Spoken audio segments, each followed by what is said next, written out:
नमस्कार, मैं हूं निकिता और आप देख रहे हैं सत्य हिंदी। एक नजर डालते हैं अब तक की सुर्खियों पर। अंकिता भंडारी हत्याकांड, जनता की सीबीआई जांच की मांग तेज। उत्तराखंड के पूर्व सैनिक सड़कों पर उतरे। अंकिता के पिता का 11 जनवरी को बंद का ऐलान। उत्तराखंड में 2022 का चर्चित अंकिता भंडारी हत्याकांड लगातार तूल पकड़ रहा है। राज्य भर में विरोध प्रदर्शन तेज हो गए हैं। जनता सीबीआई जांच की मांग कर रही है। पूर्व सैनिकों ने बुधवार 7 जनवरी को रैली निकालकर अपना विरोध जताया, जबकि अंकिता के पिता ने 11 जनवरी को प्रस्तावित उत्तराखंड बंद के लिए कारोबारियों से समर्थन की अपील की। इस बीच भाजपा सरकार बचाव की मुद्रा में आ गई है। मुख्यमंत्री पुष्कर सिंह धामी ने कहा कि वो अंकिता के माता पिता से बात करेंगे और उनकी मांग के अनुसार जांच कराई जाएगी। उन्होंने अंकिता को हमारी बेटी बताते हुए कहा कि कोई दोषी नहीं बचेगा। हालांकि इससे पहले सीएम धामी विपक्ष पर जनता को भड़काने का आरोप लगा चुके हैं। उत्तराखंड में यह आंदोलन लगातार बढ़ रहा है और 11 जनवरी का बंद निर्णायक साबित हो सकता है। जनता की मांग साफ है कि सीबीआई जांच से कम कुछ नहीं चलेगा। दिल्ली हाईकोर्ट ने दुष्यंत गौतम से जुड़े विवादित पोस्ट हटाने का दिया आदेश। हाईकोर्ट ने कांग्रेस और आम आदमी पार्टी को ट्वीट्स हटाने को कहा। अंकिता भंडारी केस में वीआईपी गेस्ट का एंगल शुरू से विवादास्पद। दिल्ली हाईकोर्ट ने भाजपा महासचिव दुष्यंत गौतम को राहत देते हुए उनसे जुड़े सोशल मीडिया पोस्ट को लेकर कांग्रेस और आम आदमी पार्टी से कहा है कि वो फौरन सारे ट्वीट और पोस्ट हटा लें। दरअसल अंकिता भंडारी केस में वीआईपी गेस्ट का एंगल शुरू से विवादास्पद रहा है। पुलिस ने दावा किया कि कोई वीआईपी इस मामले में शामिल नहीं है, लेकिन दिसंबर 2025 में एक महिला उर्मिला सनावर, जो खुद को निष्कासित भाजपा नेता सुरेश राठौर की पत्नी बताती हैं, ने ऑडियो क्लिप्स जारी किए, जिसमें एक वरिष्ठ भाजपा नेता, जिसे गट्टू या दुष्यंत गौतम से जोड़ा गया, को वीआईपी बताया गया। इसने मामले को फिर से जिंदा कर दिया और जनता में आक्रोश फैल गया। पुलिस ने उर्मिला के खिलाफ गैर जमानती वारंट जारी किया है। गौरतलब है कि अंकिता भंडारी उत्तराखंड के पौड़ी गढ़वाल जिले की निवासी थी, जो ऋषिकेश के वनंतरा रिसोर्ट में रिसेप्शनिस्ट के रूप में काम करती थी। रिसोर्ट के मालिक पुलकित आर्य, जो एक पूर्व भाजपा नेता के बेटे हैं, और उनके सहयोगियों पर आरोप था कि उन्होंने अंकिता को ग्राहकों के लिए एक्स्ट्रा सर्विसेज प्रदान करने के लिए दबाव डाला। अंकिता के मना करने पर 18 सितंबर 2022 को उनकी हत्या कर दी गई और शव को नहर में फेंक दिया गया। 24 सितंबर को शव बरामद हुआ। मामले की जांच में पुलिस ने तीनों आरोपियों पुलकित आर्य, सौरभ भास्कर और अंकित गुप्ता को गिरफ्तार किया। मई 2025 में कोटद्वार कोर्ट ने इन्हें उम्र कैद की सजा सुनाई, लेकिन रेप का आरोप साबित नहीं हुआ। चुनाव आयोग ने अमर्त्य सेन को एसआईआर नोटिस भेजा। उम्र में विसंगति के कारण सुनवाई के लिए बुलाया गया। टीएमसी ने चुनाव आयोग और भाजपा पर बोला हमला। चुनाव आयोग ने नोबेल पुरस्कार विजेता अर्थशास्त्री अमर्त्य सेन को पश्चिम बंगाल में चल रहे चुनावी रोल के स्पेशल इंटेंसिव रिवीजन यानी एसआईआर के संबंध में नोटिस भेजा है। आयोग ने 16 जनवरी को उनके आवास पर सुनवाई के लिए बुलाया है, लेकिन सेन फिलहाल विदेश में है। नोटिस उनके परिवार के सदस्य को शांति निकेतन में उनके पैतृक घर पर दिया गया। अधिकारियों ने बताया कि गणना फॉर्म में सेन और उनकी मां की उम्र में 15 साल से कम का अंतर पाया गया था, इसलिए तार्किक विसंगति के आधार पर नोटिस जारी किया गया। वहीं टीएमसी ने चुनाव आयोग और भाजपा पर तीखा हमला बोला है और इसे बंगाल विरोधी कार्रवाई बताया है। सेन जैसे प्रतिष्ठित व्यक्तियों को एसआईआर नोटिस देना बंगाल के लोगों का अपमान। टीएमसी, एक नोबेल पुरस्कार विजेता को किसी भी शक से ऊपर होना चाहिए। एसआईआर बीजेपी और इलेक्शन कमीशन के इशारे पर किया गया एक निंदनीय, शर्मनाक नाटक है। इस घटनाक्रम पर टीएमसी ने चुनाव आयोग और भाजपा की कड़ी आलोचना की। टीएमसी के राष्ट्रीय महासचिव अभिषेक बनर्जी ने आरोप लगाया कि सेन जैसे प्रतिष्ठित व्यक्तियों को एसआईआर नोटिस देना बंगाल के लोगों का अपमान है। टीएमसी ने अपना हमला जारी रखते हुए इलेक्शन कमीशन और भाजपा पर विभाजन और अपमान के अपने बांग्ला विरोधी एजेंडे को आगे बढ़ाने का आरोप लगाया। पार्टी ने एक्स पर एक पोस्ट में लिखा कि एक नोबेल पुरस्कार विजेता को किसी भी शक से ऊपर होना चाहिए, है ना, लेकिन अगर वह बंगाली हो तो उसे ऐसे नोटिस थमाए जाएंगे जैसे वह कोई आम अपराधी हो। पार्टी ने कहा कि अमर्त्य सेन, जिनके जबरदस्त काम आधुनिक अर्थशास्त्र की नींव हैं, जिन्होंने बंगाल और पूरे देश को बेमिसाल गौरव दिलाया है, जिनके विचारों को दुनिया भर की यूनिवर्सिटीज में पढ़ा जाता है, उन्हें एसआईआर सुनवाई का नोटिस जारी किया गया। टीएमसी ने आगे आरोप लगाया कि एसआईआर बीजेपी और इलेक्शन कमीशन के इशारे पर किया गया एक निंदनीय, शर्मनाक नाटक है। वे हमारे आइकनों को बदनाम करेंगे, हमारे गौरव को धूमिल करेंगे और अगर यह उनके बंगाल विरोधी बंटवारे और अपमान के एजेंडे को पूरा करता है तो वे किसी भी हद तक गिर जाएंगे। उस्मान हादी हत्याकांड। इंकलाब मंच ने पुलिस का आरोप पत्र पूरी तरह खारिज किया। इंकलाब मंच का आरोप, हादी की हत्या में सरकारी मशीनरी की भूमिका।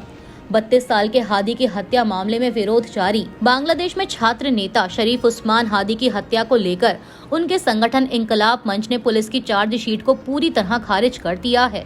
बांग्लादेशी अखबार प्रथम आलो के मुताबिक पुलिस ने इस मामले में 17 लोगों के खिलाफ चार्जशीट दाखिल की है, जिसमें मुख्य आरोपी फैसल करीम मसूद है, जिस पर गोली चलाने का आरोप है। पुलिस का कहना है कि यह हत्या राजनीतिक बदले के तहत आवामी लीग के पूर्व वार्ड काउंसलर ताइजुल इस्लाम चौधरी पप्पी के इशारे पर हुई। हालांकि इंकलाब मंच ने इसे साजिश बताते हुए कहा कि इसमें सरकार की मशीनरी और एक बड़े अपराधी गिरोह की भूमिका है।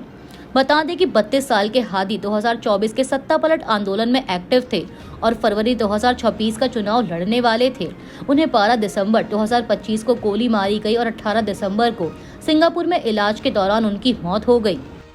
अमेरिकी दूतावास ने अंतर्राष्ट्रीय छात्रों को चेताया, नियम तोड़े तो वीजा रद्द हो सकता है, डिपोर्ट भी किया जा सकता है। ट्रंप सरकार की अवैध इमिग्रेशन पर सख्ती के बीच उठाया गया कदम। भारत में अमेरिकी दूतावास ने अंतर्राष्ट्रीय छात्रों के लिए सख्त चेतावनी जारी की है। दूतावास ने कहा है कि अगर कोई छात्र अमेरिकी कानूनों का उल्लंघन करता है या गिरफ्तार होता है तो उसका स्टूडेंट वीजा रद्द किया जा सकता है, उसे डिपोर्ट किया जा सकता है और भविष्य में वह अमेरिकी वीजा के लिए अयोग्य भी हो सकता है। दूतावास ने एक्स पर कहा कि अमेरिकी वीजा एक अधिकार नहीं बल्कि एक विशेषाधिकार है। इससे पहले H1B और H4 वीजा आवेदकों को भी नियम तोड़ने पर कड़ी सजा की चेतावनी दी गई थी। यह कदम ट्रंप सरकार की अवैध इमिग्रेशन पर सख्ती के बीच आया है। कड़े नियमों के कारण अमेरिका में स्टूडेंट वीजा से आने वाले छात्रों की संख्या में 17% की गिरावट आई है, जबकि अगस्त 2024 में यह गिरावट 19% रही। वहीं H1B वीजा अपॉइंटमेंट भी रद्द या टाले जा रहे हैं। ट्रंप का दावा, मोदी ने मुलाकात के लिए खुद किया था अनुरोध। ट्रंप के दावे से भारत की सियासत गरमाई। पीएम मोदी पर कांग्रेस ने बोला तीखा हमला। अमेरिका के राष्ट्रपति डोनाल्ड ट्रंप ने मंगलवार को हाउस जीओपी में मेंबर रिट्रीट में भारत अमेरिका संबंधों पर टिप्पणी करते हुए दावा किया कि प्रधानमंत्री नरेंद्र मोदी ने उनसे व्यक्तिगत रूप से मिलने का अनुरोध किया था। ट्रंप ने दोनों नेताओं के बीच मजबूत रिश्ते का जिक्र करते हुए कहा कि मैं प्रधानमंत्री मोदी के साथ बहुत अच्छा संबंध रखता हूं। ट्रंप के इस खुलासे से मोदी को भारत में विपक्ष का सामना करने में परेशानी हो सकती है, क्योंकि भारतीय मीडिया में ऐसी खबरें आती रही हैं कि ट्रंप और मोदी की जबरदस्त जोड़ी है। ट्रंप मोदी के लिए फोन कॉल पर उपलब्ध रहते हैं। मोदी अमेरिका भी गए, जहां उन्होंने ट्रंप के चुनाव में प्रचार किया। कांग्रेस ने ट्रंप के इस खुलासे पर जबरदस्त हमला बोला है। कांग्रेस का कहना है कि मोदी को यूएस राष्ट्रपति ट्रंप के खुलासे का खंडन करना चाहिए। ट्रंप के दावे पर कांग्रेस ने पीएम मोदी से मांगा जवाब। कांग्रेस ने जारी किया कार्टून। ट्रंप अगर झूठ बोल रहे हैं तो मोदी उनका साफ शब्दों में खंडन करें। कांग्रेस ने मोदी पर हमला बोलते हुए बुधवार को कहा कि ट्रंप के राष्ट्रपति बनने के बाद मोदी बिना बुलाए ही अमेरिका गए थे। कांग्रेस ने इस खुलासे के बाद पीएम मोदी पर एक कार्टून भी जारी किया। कांग्रेस नेता सुप्रिया श्रीनेत ने इस मुद्दे पर मोदी को जबरदस्त मजाक उड़ाते हुए एक्स पर लिखा कि ट्रंप के राष्ट्रपति चुने जाने पर भक्तों के पापा बिना बुलावे ही अमेरिका जाकर मीटिंग के लिए गिड़गिड़ाए। बोले, सर मैं आपसे मिल सकता हूँ प्लीज, जिसके बाद ट्रंप इनसे मिलने के लिए तैयार हुए। अब समझ आया क्यों ट्रंप सबको गेट तक लेने आए थे मगर इनको नहीं। क्यों मोदी जी मीटिंग के नाम पर एलॉन मस्क के बच्चों को पुचकार रहे थे और भोले भक्त बिजली सी केमिस्ट्री बतिया रहे थे। खैर यह सारे दावे ट्रंप के हैं। अगर वो झूठ बोल रहे हैं तो मोदी उनका साफ शब्दों में खंडन करें और अगर वो सच बोल रहे हैं तो भक्तों को बरगलाने के लिए इस देश की कितनी और तौहीन करवाइएगा मोदी जी। कांग्रेस से गठबंधन पर फडणवीस की चेतावनी। फडणवीस बोले, ऐसे गठबंधन अस्वीकार्य, इन्हें बर्दाश्त नहीं किया जाएगा। पार्टी अनुशासन का गंभीर उल्लंघन। महाराष्ट्र में नगर निगम चुनावों के बाद बीजेपी के कुछ स्थानीय नेताओं द्वारा कांग्रेस और एआईएमआईएम के साथ गठबंधन की खबरों पर मुख्यमंत्री देवेंद्र फडणवीस ने कड़ा रुख अपनाया है। उन्होंने कहा कि बीजेपी कभी कांग्रेस या एआईएमआईएम के साथ गठबंधन नहीं कर सकती और ऐसे फैसले पार्टी अनुशासन का गंभीर उल्लंघन है। फडणवीस ने बताया कि इन गठबंधनों को खत्म करने के निर्देश दे दिए गए हैं और जिम्मेदार नेताओं पर कार्रवाई होगी। सीएम फडणवीस ने चेतावनी दी कि ऐसे गठबंधन अस्वीकार्य हैं और इन्हें बर्दाश्त नहीं किया जाएगा। बीजेपी से गठबंधन के बाद कांग्रेस ने 12 लोगों को किया सस्पेंड। राज्य नेतृत्व की जानकारी या मंजूरी के बिना बीजेपी के साथ गठबंधन किया गया। बीजेपी के साथ किया गया गठबंधन अस्वीकार्य। कांग्रेस अंबरनाथ नगर परिषद में बीजेपी के साथ मिलकर सत्ता बनाने पर कांग्रेस ने अपने स्थानीय नेताओं के खिलाफ कड़ा कदम उठाया है। महाराष्ट्र प्रदेश कांग्रेस कमेटी ने अंबरनाथ कांग्रेस ब्लॉक अध्यक्ष प्रदीप पाटिल को पार्टी से सस्पेंड कर दिया है। एमपीसीसी उपाध्यक्ष गणेश पाटिल ने पत्र में बताया कि कांग्रेस ने चुनाव अपने चुनाव चिन्ह पर लड़ा था और 12 सीटें जीती थी, लेकिन राज्य नेतृत्व की जानकारी या मंजूरी के बिना बीजेपी के साथ गठबंधन किया गया, जो अस्वीकार्य है। महाराष्ट्र में सियासी उलटफेर, कहीं कांग्रेस बीजेपी के साथ तो कहीं बीजेपी एआईएमआईएम का गठबंधन। महाराष्ट्र में पुराने दुश्मन बने नए साथी। स्थानीय चुनावों में चौंकाने वाले गठजोड़ आया सामने। बीजेपी और कांग्रेस के बीच गठबंधन। बीजेपी का असदुद्दीन ओवैसी की पार्टी एआईएमआईएम के साथ गठबंधन। दरअसल इस तरह की खबरें सुर्खियों में बनी हुई थीं और यह महाराष्ट्र में हो रहे स्थानीय निकाय चुनावों का सच है। बीजेपी ने अपनी ही सहयोगी एकनाथ शिंदे की पार्टी को अंबरनाथ नगर परिषद से बाहर करने के लिए कांग्रेस के साथ हाथ मिला लिया। इधर अकोला की अकोट नगर पालिका में बीजेपी की बी टीम कही जाने वाली असदुद्दीन ओवैसी की पार्टी एआईएमआईएम भी अब बी टीम नहीं रही, बल्कि दोनों के बीच गठबंधन हो गया, यानी वह ए टीम बन गई। दरअसल महाराष्ट्र की राजनीति में इन दिनों कुछ ऐसे घटनाक्रम हो रहे हैं जो सबको चौंका रहे हैं। सत्ता के लिए पार्टियां अपने पुराने दुश्मनों से भी हाथ मिला रही हैं। इन घटनाओं से राज्य में राजनीतिक हलचल तेज है। अंबरनाथ गठजोड़ पर घमासान, कांग्रेस बीजेपी की सफाई। अनैतिक गठबंधन बनाम भ्रष्टाचार के खिलाफ मोर्चा। महाराष्ट्र में बयानबाजी में आमने सामने सहयोगी दल। हालांकि कांग्रेस ने साफ इनकार किया है कि यह बीजेपी के साथ सीधा गठबंधन है। कांग्रेस नेता सचिन सावंत ने सोशल मीडिया पर लिखा कि अंबरनाथ में पार्टी के झंडे और नाम छोड़कर कई पार्टियों के कार्यकर्ता और निर्दलीय लोग एक साथ आए हैं।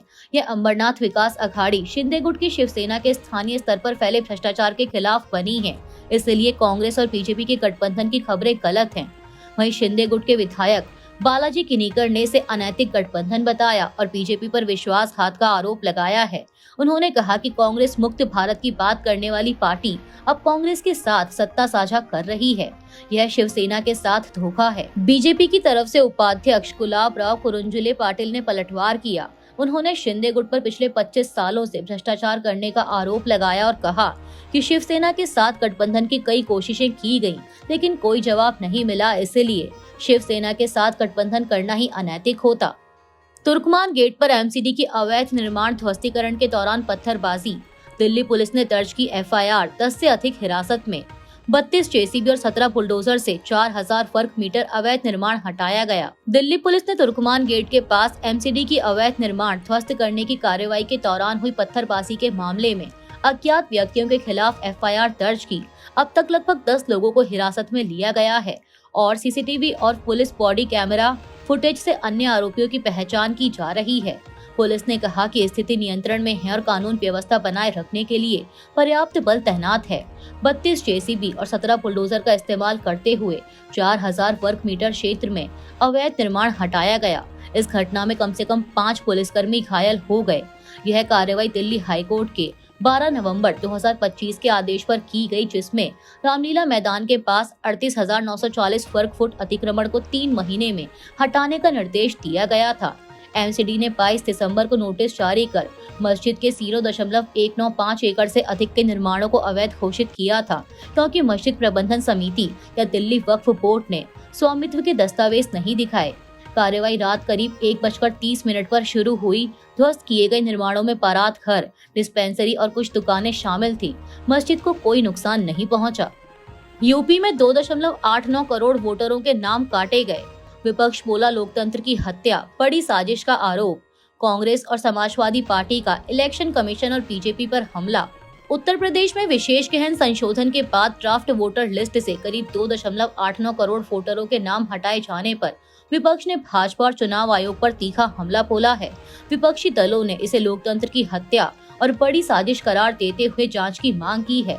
कांग्रेस के प्रदेश अध्यक्ष अजय राय ने इस मामले की जांच की मांग करते हुए कहा कि यूपी एसआईआर ड्राफ्ट सूची से 2.89 करोड़ वोटरों के नाम हटाना जांच का विषय है। 1.13 करोड़ फॉर्म जो वापस नहीं आए, यह बड़ी साजिश है और इसकी जांच होनी चाहिए। वहीं कांग्रेस सांसद प्रमोद तिवारी ने भी भाजपा पर निशाना साधते हुए कहा कि कांग्रेस पार्टी की जो चिंता थी वह सही साबित हुई। करीब 3 करोड़ वोटरों के नाम हटाए गए हैं, यह लोकतंत्र की हत्या है। उन्होंने आगे कहा कि भाजपा कुछ भी कर ले, लेकिन उत्तर प्रदेश से उसका सफाया तय है। समाजवादी पार्टी ने भी चुनाव आयोग की निष्पक्षता पर सवाल उठाए हैं। वहीं AIMIM प्रमुख असदुद्दीन ओवैसी ने SIR को बैकडोर NRC बताया है। वैष्णो देवी मेडिकल कॉलेज से MBBS की मंजूरी रद्द। नेशनल मेडिकल कमीशन ने गिनाई गंभीर कमियां, कॉलेज प्रबंधन ने आरोपों से किया इनकार। नेशनल मेडिकल कमीशन यानी NMC ने गंभीर कमियों के चलते Shri Mata Vaishno Devi institute of medical excellence से 2025-26 सत्र के लिए MBBS कोर्स की अनुमति वापस ले ली है। NMC के अनुसार कॉलेज में फैकल्टी और रेजिडेंट डॉक्टरों की भारी कमी, कमजोर इंफ्रास्ट्रक्चर और कम क्लिनिकल मटेरियल पाया गया। जांच में टीचिंग फैकल्टी में 39% और अन्य स्टाफ में 65% की कमी, OPD में कम पेशेंट और बेड ऑक्यूपेंसी सिर्फ 45% पाई गई। लाइब्रेरी और लैब जैसी सुविधाएं भी मानकों से कम थी। पिछले साल कॉलेज को 50 सीटों की मंजूरी मिली थी और 50 में से 44 मुस्लिम छात्रों को नीट में उनकी मेरिट के आधार पर चुना गया था, लेकिन अब इन छात्रों को अन्य सरकारी कॉलेजों में सुपर न्यूमेरी सीटों पर एडजस्ट किया जाएगा। वहीं कॉलेज प्रबंधन ने आरोपों से इनकार किया। बता दें कि इससे पहले श्री माता वैष्णो देवी संघर्ष समिति, जो लगभग 60 RSS समर्थक और BJP समर्थक संगठनों का एक समूह है, ने 50 में से 44 मुस्लिम छात्रों के एडमिशन के खिलाफ प्रोटेस्ट किया था। समिति ने अब दावा किया कि अचानक इंस्पेक्शन उसी के कहने पर किया गया। समिति ने शुरू में Shri Mata Vaishno Devi institute of medical excellence में भर्ती कश्मीर के छात्रों को UT के अन्य कॉलेजों में शिफ्ट करने की मांग की थी, क्योंकि समिति का कहना है कि इसे देश भर के हिंदू तीर्थयात्रियों द्वारा श्री माता वैष्णो देवी मंदिर में चढ़ावे के आधार पर स्थापित किया गया था। समिति की युवा शाखा ने मंगलवार को अपनी मांग पर जोर देने के लिए सिविल सचिवालय के पास प्रदर्शन किया और इसके संयोजक ने इस मामले पर आंदोलन तेज करने की चेतावनी दी। अभी के लिए इतना ही। बाकी की देश दुनिया की बड़ी खबरों के लिए जुड़े रहिए सत्य हिंदी के साथ। Copyright disclaimer under Section 107 of the Copyright Act 1976. Allowance is made for fair use for purposes such as criticism, comment, news reporting, scholarship, and research. Fair use is a use permitted by copyright statute that might otherwise be infringing.